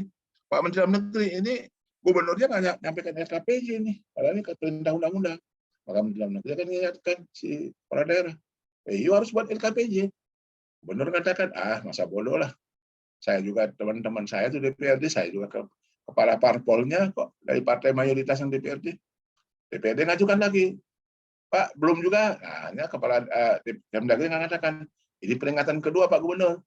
Kalau yang ini nggak Anda penuhi, maka Anda nggak ngerti pemerintahan, terpaksa Anda dikasihkan pendalaman khusus pemerintahan artinya disekolahkanlah gubernur. Kira-kira. Ya. Oke, pengawas internal Pemda, pengawas internal dilakukan oleh Inspektorat Provinsi, Kabupaten Kota dilakukan oleh Inspektorat Kabupaten Kota. Objek dinas adalah perangkat daerah dilaporkan kepada kepala daerah. Jadi, pengawas internal, AFIP, ya, aparat pengawas internal pemerintah itu adalah perpanjangan mata dan telinga dari si kepala daerah. Jadi jangan suruh dia mengawasi kepala daerah. No way, nggak ada cerita lagi. Pengawas eksternal Pemda, pengawas eksternal dilakukan oleh pemerintah pusat, pengawas eksternal kabupaten kota dilakukan oleh gubernur sebagai wakil pusat yang tadi saya ceritakan. Ya. Nah, ketika gubernur sebagai wakil pusat, ya mengawasi kabupaten kota, disinilah ya hierarki. Doh kan nanti wali kota mengatakan, doh kita kan otonominya tidak hierarki. Betul, otonomi tidak hierarki. Saya ngurus SLTA, Anda ngurus SLTP, ada hierarkinya. Tapi ketika saya sebagai wakil pusat, saya ngawasin Anda, itu perintah undang-undang. Kalau Anda ngelawan, saya bisa kenain sanksi Anda. Itu harusnya gubernur. Tapi itu nggak pernah terjadi. Kenapa? Karena gubernur takut juga digembosin ketika pilkada. Itu lagi persoalannya. Oke. Jadi, melakukan binwas provinsi, binwas umum oleh Kemdagri, binwas teknis oleh Menteri Teknis. Ya. Sama juga, nah ini tadi sudah kita bahas. Ya. Jadi di sini sudah dikatakan gubernur kada jabatan berkedudukan sebagai wakil pusat, sudah kita bahas ini semua. Jadi sebagai wakil pusat banyak sekali tugas gubernur. Binwas penyelenggaraan Pemda kabupaten kota, koordinasi penyelenggaraan urusan pemerintah antara provinsi dan kabupaten kota, koordinasi antara ngurus SD SLTP dengan ngurus SLTA, koordinasi Binwas penyelenggaraan tugas pembantuan di dalam provinsi dan kabupaten kota, pendanaan tugas undang gubernur sebagai wakil pusat dibebankan dana dekon, poin 4 itu dana dekon, ya. Kedudukan keuangan dan tata cara tugas dan kewenangan gubernur sebagai wakil pusat diatur dalam PP. Sudah keluar PP-nya. 33 sudah keluar PP. Dasar yuridis dalam menjalankan urusan pemerintahan yang menjadi kewenangannya, pemerintah dapat melimpahkan sebagai urusan pemerintahan kepada gubernur. Gubernur, Anda tolong kerjakan kerjaan mengawasi, kerjaan fasilitasi, kerjaan monef. Oke. Maka gubernur nanya, boleh Pak, mana duitnya? Ini duitnya APBN. Itulah namanya dana dekonsentrasi. Oke. Ya, maka gubernur sebagai wakil pemerintah pusat, GWPP, gubernur wakil pemerintah pusat melakukan binwas kabupaten kota. Binwas umum, teknis, nah berarti gubernur ada binwas umum dan teknis. Persoalannya gubernur dibantu oleh sekretariat sebagai wakil pemerintah pusat. Sekretariat dipimpin oleh ex officio oleh Sekda supaya tidak double risk dia. Jadi Sekda tahu kapan gubernur sebagai wakil pusat, kapan gubernur sebagai kepala daerah otonom provinsi. Sekretariat diisi oleh pejabat pusat, namanya juga sekretariat wakil pusat, jadi diisi oleh pusat, atau pejabat daerah yang beralih status menjadi pejabat pusat. Ya. Maksimal ya. Oke. Inilah tugas gubernur sebagai wakil pusat. Banyak sekali ini, ya. Melakukan binwas kabupaten kota, terus lantik bupati wali kota, mengawasi perda, evaluasi anggaran kabupaten kota, melakukan pengawasan preventif atas perda, APBD, urusan pemerintahan umum, banyak sekali tugasnya. Jadi ada pengaturan secara jelas dalam undang-undang. Jadi ada perangkat gubernur sebagai wakil pusat, diisi oleh orang pusat, dipimpin oleh Sekda. Diawasi urusannya sudah ada nggak, lembaganya ada nggak, personil ada nggak, keuangan ini binwas umum. Ya, kalau binwas teknis, standar kurikulum ada nggak, standar guru, standar dosen, sertifikasi ada nggak. Oke, sudah ini penguatan. Maka harus dikuatkan peran gubernur sebagai wakil pusat. Jadi Undang-Undang 23 menguatkan, tapi ada persoalan mendasar karena gubernurnya dipilih. Kalau kayak di Perancis, prefek, ya, prefek itu diangkat oleh pusat. Di Indonesia mau jadikan gubernur kayak prefek, tapi dia dipilih rakyat, ya nggak mungkin. Ini persoalannya. Terus dalam konteks urusan pemerintahan, jadi gubernur ngawasin pelaksanaan urusan, terus gubernur juga ngawasin kelembagaan, ya, kayak mapping. Jadi kayak gini banyak contohnya ya. Presiden menargetkan, harusnya begini. Presiden menargetkan 20 juta turis di bidang pariwisata. Maka kementerian dan gubernur wakil pusat memetakan, ya, umpamanya di 34 provinsi berapa yang potensi pariwisatanya tinggi, berapa provinsi? Hanya 5 provinsi. 5 provinsi itu yang boleh membuat dinas pariwisata. Itu harusnya. Dari 5 provinsi itu ada berapa kabupaten kota yang berbasis pariwisata? Katakan ada dari 5 provinsi itu ada 25 kabupaten kota. Maka 25 kabupaten kota itu yang boleh membuat dinas pariwisata. Maka visi presiden, misi presiden adalah kita semacam dalam pemerintahan saya akan ada 20 juta turis. Masa kita kalah sama Thailand? Kita cuma 8 juta, Thailand 20 juta. Kita objek wisata lebih banyak. Maka Menteri Pariwisata, target saya 20 juta turis. Maka Menteri Pariwisata akan merintahkan 5 dinas pariwisata provinsi 20 juta turis. Jadi 5 provinsi akan memerintahkan kepada 25 kabupaten kota dinas pariwisata, kita target presiden 20 juta turis. Nah, maka bagi tugas pusat ngerjain apanya, provinsi ngerjain apa, kabupaten kota apa, mencapai 20 juta turis. Dengan cara timeline-nya sama dulu. Besok akan gubernur dipilih, presiden dipilih, bupati wali kota dipilih waktu yang bersama. Harusnya bisa jalan, walaupun saya ragu. Ya, saya sendiri sih ragu banget. Oke, any question? Jadi majukan negara melalui kuliah sih gampang, ya. Tapi dalam praktek susahnya setengah mati. Gimana Mbak Tio? Any komen? Ya Pak, menurut Bapak kenapa ya tidak dibuat aja gitu ya aturannya tentang Mbak, ini apa yang saya omongkan itu ada di undang-undang, Mbak. Jadi karena saya ketua timnya, ada di undang-undang, tapi untuk jalan, Mbak, waduh, itu butuh. Saya kan katakan, Mbak, kenapa sulit banget jalan, konsep jelas, apa jalan kok sulit banget? Karena gini, Mbak, awal saya katakan, negara demokrasi tiangnya parpol. Parpol boleh banyak, yang ngurus negara sedikit, itu Pak kuncinya. Indonesia ini parpol banyak, yang ngurus negara banyak. 9 parpol masuk pemerintahan, yang oposisi cuma 2, PKS sama Demokrat. 7 berkoalisi. Waduh, tempo-tempo berkoalisi, tempo-tempo oposisi dia. Repot, makanya Pak Jokowi tanya, kerjaan Bapak paling susah jadi presiden apa Pak?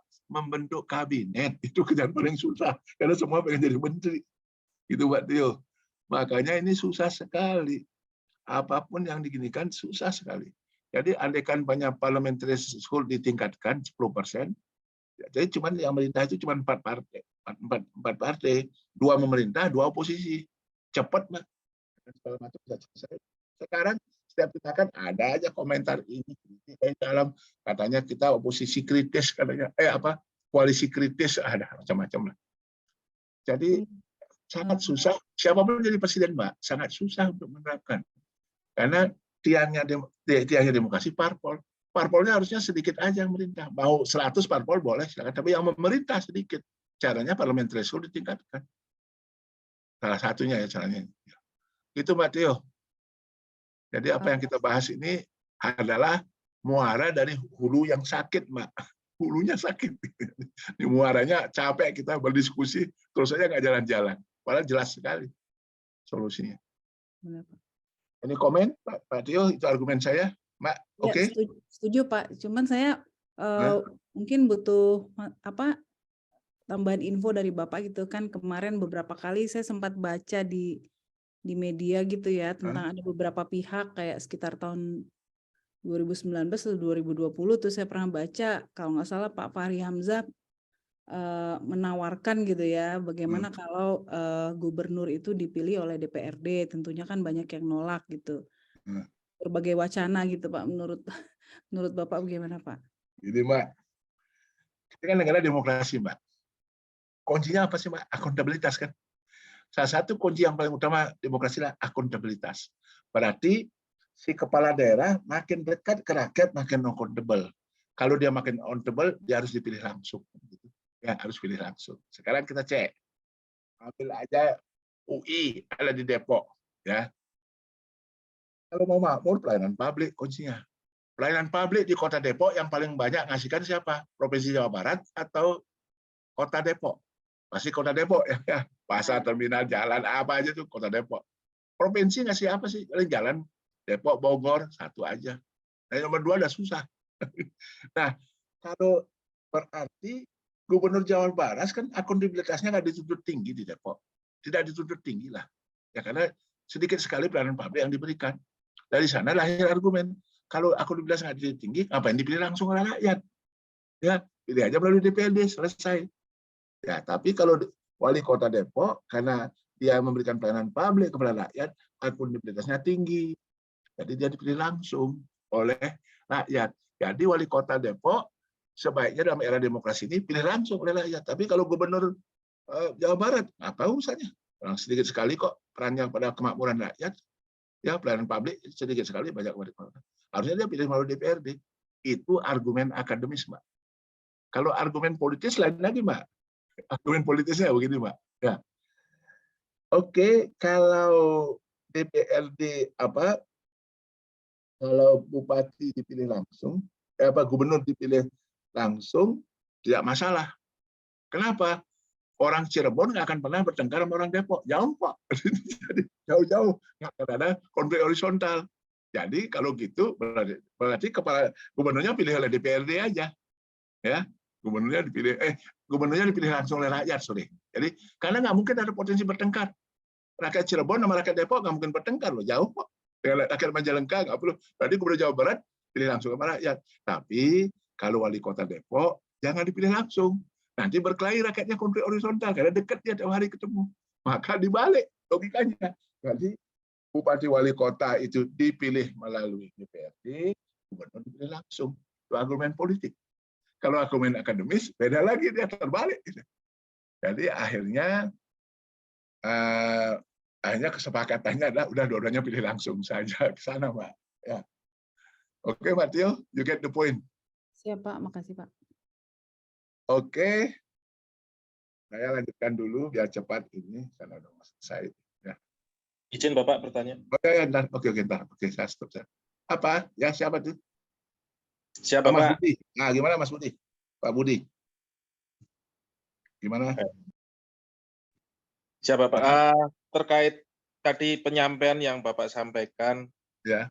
Kan untuk gubernur adalah Binwas atau wakil dari pemerintah pusat. Ya. Siap. Yang kami tanyakan, apakah sinkronisasinya di mana, Pak? Karena gubernur ini kan merupakan kepala daerah yang dipilih oleh rakyat. Jadi bukan yang dipilih oleh pemerintah pusat. Jadi sepertinya ada sesuatu yang mungkin kurang menurut pandangan kami itu belum nyambung. Nah. Di satu sisi kepala daerah dipilih oleh rakyat, di satu sisi berdasarkan undang-undang dia adalah wakil dari pemerintah pusat. Nah, ini sesuatu yang mungkin menjadikan gambaran yang kurang jelas sehingga ada dua sisi di mana seorang kepala daerah ini bisa pada saat yang bersangkutan melakukan tidak melaksanakan perintah dari pusat, nah itu nanti akan bisa mengalihkan bahwasanya saya dipilih oleh rakyat, bukan wakil dari pusat. Nah ini. Nah, itu yang pertama, kami mohon penjelasan dari Bapak. Yang kedua terkait dengan masalah Binwas, gubernur wakil dari pusat untuk mengawasi pemerintah daerah yang ada di bawahnya. Nah, bagaimana untuk mengatasi terhadap kinerja di bawah, sedangkan kinerja yang di atas kurang baik, padahal ini sama-sama dipilih oleh rakyat. Yang bupati maupun wali kota termasuk gubernur, sama-sama mereka dipilih oleh rakyat. Pada saat gubernur ini kinerjanya tidak bagus, tentu yang di bawah bupati juga menyampaikan, artinya, loh, kamu ngawasin saya, atau kinerjamu saja nggak bagus kok ngawasin saya. Nah, ini ada sesuatu mungkin kontroversi terhadap hal yang seperti ini. Ini bagaimana cara mengatasinya, Bapak? Karena dua-duanya sama-sama dipilih oleh rakyat, tetapi berdasarkan undang-undang adalah sebagai wakil dari pemerintah pusat untuk menjalankan perintah tersebut. Sedangkan kinerjanya tidak bagus, terus kemudian menjadi dilema pada saat pemerintah yang di bawah menyampaikan, yang di atas saja jarkoni. Nah, itu mohon maaf, mohon pencerahan dari Bapak. Terima kasih. Oke, Pak Budi, jadi gini. Konstitusi, kita berangkat dari konstitusi, hukum dasar dulu ya, groundwork, hukum dasar. Di pasal 18 dikatakan, gubernur, bupati, wali kota dipilih secara demokratis. Ya. Demokratis artinya bisa melalui DPRD, bisa melalui rakyat langsung. Oke, itu dulu. Itu ya, tidak ada yang diangkat, dipilih secara demokratis, dua-duanya, gubernur maupun bupati. Oke. Sekarang gubernur sebagai kepala daerah otonom, tugasnya adalah menyelenggarakan otonomi daerah. Banyak katanya kasarnya pendidikan SLTA, kesehatan rumah sakit B, gitu. Itu yang harusnya. Nah, ketika menjalankan rumah sakit B, rumah sakit B, SLTA, yang ngawasin siapa sih? Ya pusat. Di undang-undang juga pusat ngawasin. Pusat itu siapa sih? Kalau kesehatan ya Kementerian Kesehatan. Yang Binwas teknis, Binwas umumnya Kemdagri. Selesai di sana? Selesai soalnya. Artinya kerjaan gubernur sebagai kepala daerah otonom banyak tidak? Sedikit, Pak. Sedikit aja. Ya. Jadi, oke. Itu yang harus dikerjakan. Nah, sekarang Bupati Wali Kota. Ketika Bupati Wali Kota menjalankan, harusnya ngawasin siapa? Pusat juga. Ya, karena tanggung jawab akhir presiden pusat. Cuman pusatnya, siapa pusat? Harusnya pusat membuat juga perwakilan di daerah untuk ngawasi Bupati Wali Kota. Ya, menjalankan kewenangannya. Banyak pendidikan, SD, SLTP. Harusnya undang orang dari Kementerian Pendidikan buat kantor di sana. Ya, bisa aja di provinsi buat kantor, bisa mencakup 3 kabupaten atau 4 kabupaten gitulah ya. Nah, itu yang harusnya dibuat. Tapi, nah ini lagi. Suasana kebatinan ketika kita nyusun undang-undang, tetap ada keinginan kuat untuk menjadikan gubernur wakil pusat, ngawasin kabupaten kota. Itu suasana kebatinan. Sudah saya ketua tim waktu itu udah mengatakan nggak mungkin, karena ini kalau dulu ada Jawa Baru mungkin karena sebagai wakil pusat ketika dipilih oleh DPRD 3 orang nanti dibawa ke pusat tentukan. Jadi pengaruh pusat kuat sekali. Sekarang nggak ada. Dipilih rakyat ya dia yang terpilih. Ya. Nah ketika kita kasih juga peran sebagai wakil pusat ngawasi kabupaten kota tidak akan jalan. Lebih baik orang kementerian aja cukup. Ya, kesehatan di kabupaten kota ya mungkin di kabupaten kota Periangan ada cukupnya 1 kantor kesehatan untuk ngawasin mereka. Mungkin Bandung kan sekitarnya Bandung Sumedang ini 1 kantor di Bandung ngawasin. Tapi itu sulit sekali diterima secara politik pada waktu itu, Pak Budi, sulit sekali diterima. Akhirnya tetap kita pakai gubernur sebagai wakil pusat, ya makanya dia dilantik di istana supaya dia di tangan kanan presiden menteri-menteri, tangan kiri saya gubernur wakil saya daerah. Nah, oke. Nah, kembali ketika gubernur itu peran pusat sedikit sekali menentukan gubernur. Jadi siapapun yang terpilih dia akan jadi gubernur. Ya, tidak ada pesan intervensi kayak zaman Orde Baru. Ya, maka gubernur jadi sangat independen, sangat tergantung kepada konstituen. Maka dia tidak akan enggan dia mengawasi atau bertindak tegas kepada bupati wali kota. Karena dia dipilih oleh rakyatnya bupati wali kota. Bisa digembosin lah kasarnya dia oleh bupati wali kota di daerah pemilihan. Maka nggak jalan itu. Ini yang menyebabkan muncul raja kecil. Karena gubernurnya tidak mampu mengawasi secara efisien. Oke, kalau begitu solusinya apa? Tanpa melanggar konstitusi. Tanpa melanggar konstitusi, gubernur telah dipilih, ya. Tapi binwasnya kabupaten kota dilakukan oleh perpanjangan kementerian yang urusannya diotonomikan. Itu aja yang ngawasin langsung. Oke. Terus wakil pusatnya apa? Boleh saja masih ada wakil pusat, tapi yang sifatnya seremonial, melantik bupati wali kota, melantik DPRD, kayak begitu aja. Yang sifat-sifat seremonial, melakukan rapat-rapat, gitu. Tapi jangan disuruh mengawasi substantif pendidikan di kabupaten kota jalan tidak, SD, SMP, kesehatan rumah sakit CD dan puskesmas jalan, nggak akan jalan. Jadi bupati banyak melanggar, gubernurnya takut juga dia. Nah itu solusinya ada, mungkin ke depan ya siapa tahu berubah. Karena undang-undang dibuat dalam suasana kebatinan pada waktu itu. Saya ketua timnya, saya tahu benar. Susah sekali meyakinkan. Enggak. Ya, Anda jangan desentralisasi. Biarin kami wakil pusat, gubernur wakil pusat ngawasin kabupaten kota. Udah saya katakan, tidak mungkin. Kalau zaman Orde Baru mungkin, karena 3 calon diajukan ke pusat menentukan. Ya, sekarang enggak, siapapun terpilih dia yang menang. Ya, bisa saja sekarang banyak kasarnya ya gampang-gampang aja. Gubernurnya dari PKS. PKS oposisi sama pemerintah. Ya nggak bisa, sulit sekali pusat itu. Ya, atau dari Demokrat gubernurnya. Padahal Demokrat oposisi kepada pemerintah pusat. Ini Pak Budi yang ya saya harap dengan wacana-wacana kejadian yang sekarang muncul, mungkin dalam revisi undang-undang yang akan datang mungkin tanpa melanggar konstitusi, ya, gubernur tetap dipilih, tapi kalau dia wakil pusat hanya urusan seremonial, ya, seremonial dalam bidang melantik bupati, melantik DPRD, yang gitu-gitu aja, yang memimpin rapat-rapat, jangan masuk ke substansi pengawasan. Substansi artinya pendidikan jalan nggak SD SMP, kesehatan jalan nggak, jangan ke sana, nggak akan jalan. Begitu Pak Budi. Siap Pak, terima kasih pencerahannya. Ya, oke. Oke, saya lanjutkan. Udah mau selesai nih soalnya, ya. Jadi mari saya besarkan ini.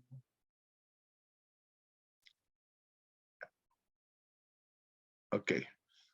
Penguatan gubernur tadi sudah jelas. Tadi penguatan gubernur dalam konteks kelembagaan daerah. Jadi urusannya sudah, kelembagaannya sudah, personil. Jadi ini sulitnya. Bupati wali kota suka-suka mengganti pejabat, ya. Kepala dinas tiba-tiba diganti, dipindahin, di non-job. Gubernurnya nggak bisa. Padahal gubernur ada mewakili presiden di daerahnya, tapi nggak bisa tegas karena dia memang dia satu dari sisi politik nggak mungkin dia, karena dia bisa dikerjain ketika pilkada. Jadi penguatan di keuangan daerah juga demikian. Ya, anggarkan kesehatan, tahu-tahu daerah nggak anggarkan. Bisa nggak gubernur menindak? Nggak bisa. Pusat jauh banget. Harusnya boleh pusat Kementerian Keuangan atau Kementerian Dalam Negeri membuat wakil di sana. Kantor sana ngawasin keuangannya ini. Jalan tidak? Baru bisa jalan. Pelayanan publik juga demikian. Karena setiap urusan pendidikan, pelayanan pendidikan, kesehatan, setiap urusan pemerintahan akan bermuara pada pelayanan publik. Ya, pelayanan publiknya yang harus yang ngawasin siapa? Jangan mimpi gubernur bisa ngawasin. Maka itulah sebabnya kenapa muncul raja kecil banyak sekali. Karena gubernur wakil pusatnya tidak jalan. Gitu ceritanya. Oke, jadi ini saya katakan. Maka alternatifnya dalam multiparty system sulit mengharapkan gubernur dapat melakukan pengawasan secara efektif kabupaten kota. Akan lebih efektif kalau ditugaskan unit KL Kementerian dan Lembaga untuk mengawasi berbasis kewilayahan. Artinya satu unit pengawasan bisa mencakup beberapa kota kabupaten. Unit pengawasan tersebut bertanggung jawab pada KL masing-masing. Dengan pelibatan unit pusat akan terdeteksi kenapa suatu urusan pemerintahan, ya, ini dengan pelibatan unit pusat akan terdeteksi kenapa suatu urusan pemerintahan tidak jalan dan bagaimana solusinya. Ya. Kenapa kesehatan jelek? Karena orang petugas dari Kementerian Kesehatan akan tahu, yang tugasan daerah akan tahu kenapa di kabupaten ini nggak jalan. Dia akan tahu jawabannya. Apa dana yang kurang? Apa sistem yang salah? NSPK salah? Apa personil yang bermasalah? Kompetensinya? Atau faktor penyebab lainnya? Kesadaran masyarakat kurang dan lain sebagainya. Gubernur wakil pusat fokus pada hal-hal seremonial seperti melantik bupati wali kota, memimpin rapat koordinasi Forkompim dan lain-lainnya yang tidak masuk ke substansi peningkatan kinerja urusan otonomi. Jadi yang sifatnya ya pelantikan bupati, ini pengarahan ya rapat-rapat Forkompimda gitu lah. Oke, that's it ya. Bapak Ibu sekalian, inilah memang ya ngerubah gini susah nih, karena menyangkut masalah ke suasana kebatinan ketika buat undang-undang. Saya yakin sekarang akan banyak berubah sekarang ini. Ya karena ini udah 8 tahun, 10 tahun raja kecil banyak, jawabannya udah jelas kok kenapa raja kecil banyak, karena binwasnya lemah. Saya selalu dalam rapat saya katakan, binwas kita sangat lemah. Padahal hukumnya demokrasi, ketika parpol kuasa, rule of the law harus jelas, aturan hukum harus jelas. Aturan hukumnya jelas nggak? Jelas kok, di Undang-Undang 23 saya yang buat, jelas kok aturan hukumnya. Maka pertanyaannya adalah law enforcement-nya harus kuat. Law enforcement kuat nggak, Mas Genut? Nggak, Mas. Sore aja, ini kuncinya. Ya. Jadi ketika law enforcement lemah, ya, maka datanglah saudara kembarnya demokrasi. Namanya anarki. Ya. Maka negara ini nyaris anarki karena law enforcement lemah, penegakan hukum, binwas lemah. Ini yang terjadi. Ya. Kenapa isu binwas menjadi hal yang strategis untuk kita angkat dalam kuliah ini? Oke, any question please?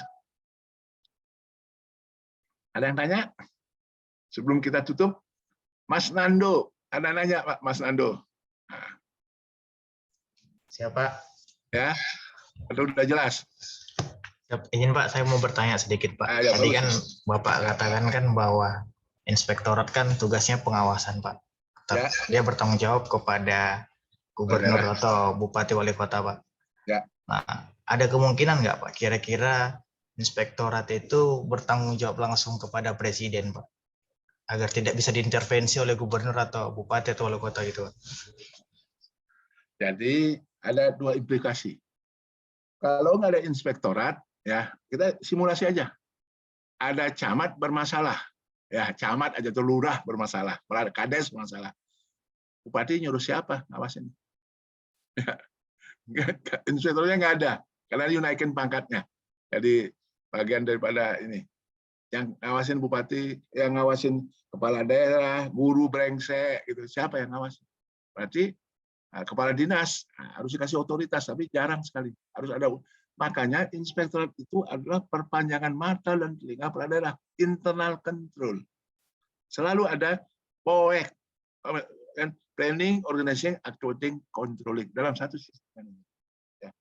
Ya selalu ada. Besar kecilnya terserah. Tapi supaya efektif harus ada inspektorat lain yang ngawasin, eksternal. Kalau kabupaten kota, inspektorat provinsi yang ngawasin. Provinsi, inspektorat jenderal yang ngawasin. Nah, semuanya ini yang ngawasin siapa? Presiden. Nah, presiden perpanjangan mata dan telinganya siapa? BPKP harusnya Mas Manando. Galakannya BPKP-nya dibonsai. Karena waktu Orde Baru, dia dijadikan anak emas, BPK-nya dibonsai zaman Pak Harto. Sekarang setelah reformasi, BPKP-nya dibonsai. Salah. Karena dia perpanjangan mata dan telinga presiden. Dikuat, ya. Jangan ngandelin ngawasin menteri, suruh irjen ya nggak jalan. Ngawasin gubernur, suruh inspektorat nggak jalan. Ya, maka BPKP bisa. Jadi kita ini masih kelasnya, oh dulu di anak emaskan, sekarang kita bonsai. Dulu dibonsai, kita anak emaskan, sekarang ini yang terjadi. Salah kita. Itu Mas Nando. Siapa? Ya. Pak izin mungkin sedikit masukan. Mungkin ya. Maksudnya KPK itu untuk penguatan binwas oleh inspektor itu terhadap apip-apipnya mungkin Pak, agar dilakukan bimbingan teknis. Kan banyak apip-apip di daerah itu tidak tahu tugas dan tugas dan fungsi mereka, begitu Pak, kira-kira. Kalau itu jadi gini ya, kalau ada SKPD, katakanlah Dinas Pendidikan, ada NSPK dari Kementerian Pendidikan, yang sosialisasi ke guru, kemana, ke murid-murid siapa? Si kepala dinas ini yang sosialisasi harus. Yang sosialisasi, mengartikan, ada aturan standar kurikulum kayak gini loh, standar guru sertifikasi kayak gini dah, Dinas Pendidikan ya. Nah, sebenarnya terus inspektorat tugasnya apa? Kalau ada penyelewengan di perangkat daerah itu yang disuruh. Tapi ya kalau yang nyelewengnya bupati atau sekda, terus siapa yang ngawasin? Harus yang di atas, ya gitu Mas Ando. Ya, bukan. Karena inspektorat perpanjangan mata dan telinga. Yang punya mata dan telinga itu yang menyeleweng, terus gimana? Itu persoalannya. Ya. Jadi itulah ada konsep internal, ada konsep eksternal. Ada internal eksekutif, ada eksternalnya eksekutif. Eksternal eksekutif ya kayak KPK bisa jadi eksternalnya. Ya, jadi KPK bisa keras ya, sama menteri juga kan. Tapi kalau Kejaksaan Agung nggak bisa keras ya, kepada menteri karena sama-sama anggota kabinet ya. Nah, berarti eksternal. BPK bisa keras dia sama kementerian karena dia di luar kewenangan eksekutif ya. Jadi nah internal juga begitu, ada internal Pemda, ada internal eksekutif. Internal eksekutif siapa? Ya internal Pemda inspektorat. Internalnya eksekutif membantu presiden siapa? BPKP. Jadi ke sana. Nah, ini yang harus ditata, Mas. Kecuali pengawasan Bupati Wali Kota kasihkan kepada inspektorat provinsi. Pengawasan inspektorat provinsi kasihkan kepada inspektorat jenderal dalam negeri. Yang ngawasi Kementerian Dalam Negeri siapa harus? Ya, harusnya ya presiden melalui siapa? BPKP. Itulah. Oke. That's it. Ada lagi? Novel, ada lagi yang nanya nih Novel? Atau udah cukup kita tutup? Cukup, Pak. Udah cukup? Cukup.